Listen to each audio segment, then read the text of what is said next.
പുലരിയിൽ ഭൂപാളരാഗത്തിൽ ഭഗവാന്റെ പഞ്ചാക്ഷരി മന്ത്രം ഉയരുമ്പോൾ പടിയാറും താണ്ടി ഞാൻ അവിടുത്തെ സവിധത്തിൽ പരിചൊടുവന്നെത്തി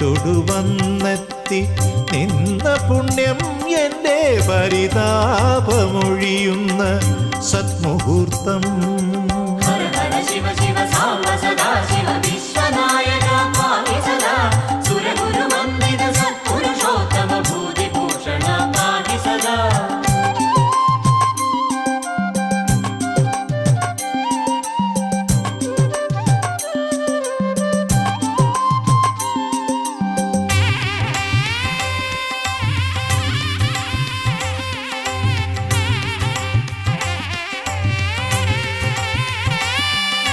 നിറമാലയ